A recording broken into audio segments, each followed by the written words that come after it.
What's up, Atlanta? Thank you so much for joining our show today.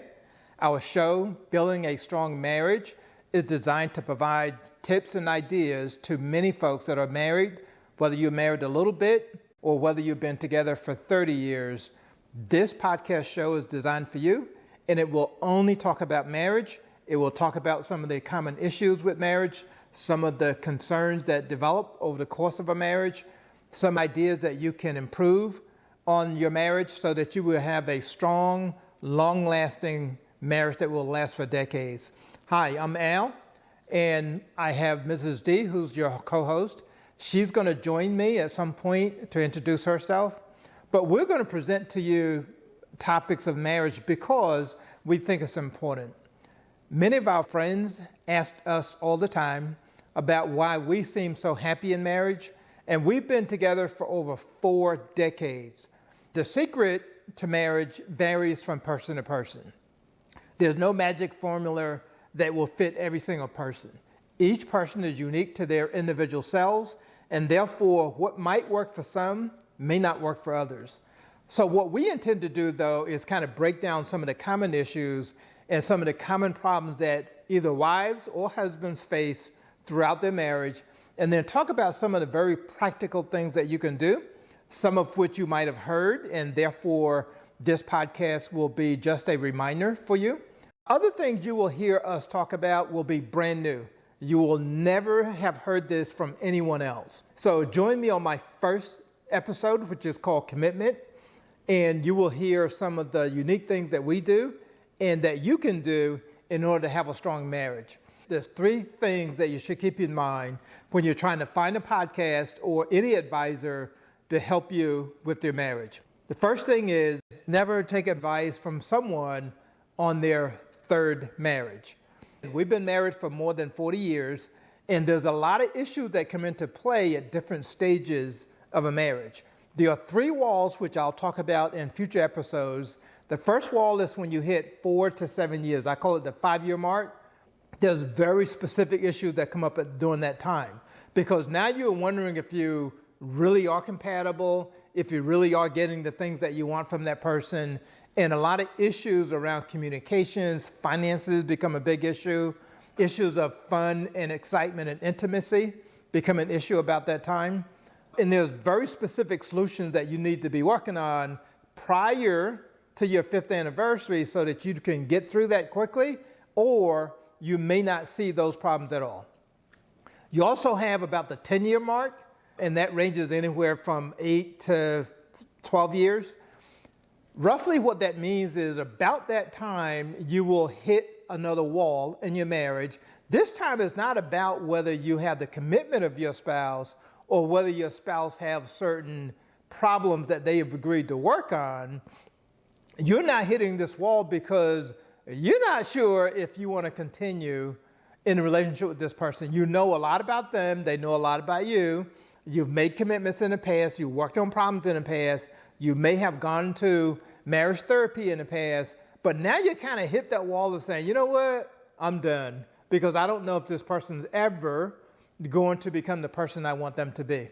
Now, we're going to talk about that later on in terms of change in your relationship, because there's a lot of things that you already knew about this person within your first 6 months of dating them that you assume would change later in your marriage, and that's a mistake on your part, not their part. The 3rd wall is when you hit around 20 years, 15 to 20 years, you hit a major wall. Now, this wall is a little bit different because one spouse might show up one day after 30, 40 years of marriage and say, you know what, I'm done. I want a different life, and I do not want it with you. Now, that does not give the one spouse that might be devastated an opportunity to communicate. There is no marriage therapy to go through. There's no negotiating your way through whatever the issue is. They have just decided that my life is so uniquely different now that I want to pursue that life and you don't fit in it, right? So again, throughout the episodes, we're going to touch on these 3 times in your lives where you may have different, and I want to highlight that, different types of problems. So if you're early on your marriage, you don't have to worry about some of the other ones quite yet, but we're going to tell you how you can prevent some of these issues from occurring in the first place.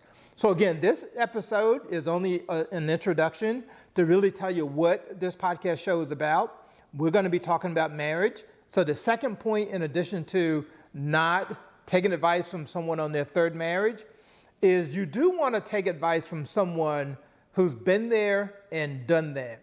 And what I mean by done that is they've implemented solutions and ideas that might be new, that will finally solve the problems of long-term marriage. And they've also gone through a lot of these issues themselves.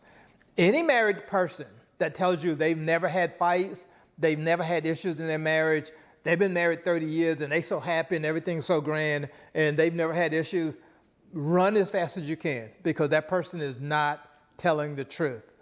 Now, the reason why that is true with everyone is anytime you get married, two people come into this situation, each person is uniquely different.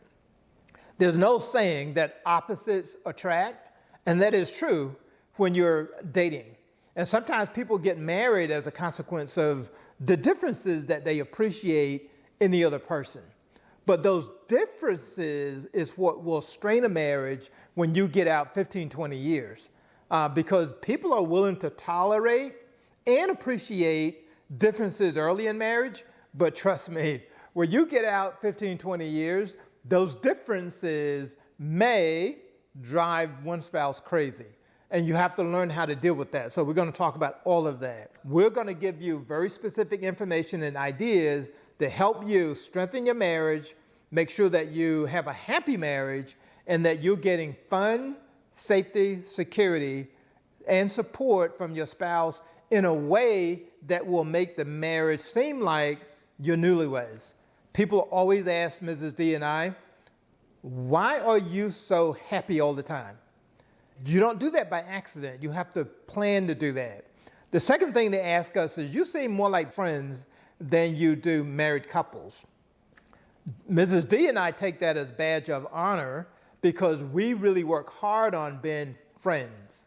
And we were when we dated, and we know that if you don't work hard on being friends, that you will have other issues in your marriage. Now, being best friends come with a lot of risk, as you know. And when I say risk to individual egos and risk to individual perceptions. So if your spouse wants to be your best friend, that means that they're going to tell you things that you won't like, right? That's what best friends do. And you can't be defensive when you hear something you don't like. Even if it hurts you and hurt your feelings, you can't do that if you're going to be best friends. There is a way that many married people have overcome. They can get to the point where they can realistically engage in different conversations as a friend without taking it personally. Now, you can't help but take it personally, but they've figured out how to take themselves away from that for now. And if there's something they need to deal with, they come back and deal with that later. But when they're listening to their spouse tell them something, that's not the time to challenge them. That's not the time to disagree with them. That's not the time to shut them down. So there's a way you can go about doing that. And then the last thing that people are shocked about is they ask us, you seem like newlyweds. I cannot believe that you've been married for more than 40 years. And again, we work really hard on that, because one of the issues that come up for 5-year marriages is the fun, excitement, and all the joy that you had when you were dating in the first 2 years of your life. It seems like you don't have that kind of fun anymore. You don't have that excitement anymore. Nothing new happens anymore. You're not spontaneous anymore. So Mrs. D and I work really hard in making sure that we have all of those things in our marriage and in our daily lives, where we don't have to go to sleep and say, today was boring, or today I didn't get excitement, or I didn't spend enough time with you, spouse. Because that's another issue that people will deal with, is they don't spend enough time together. And so we work on that by design, and consequently other people can see that.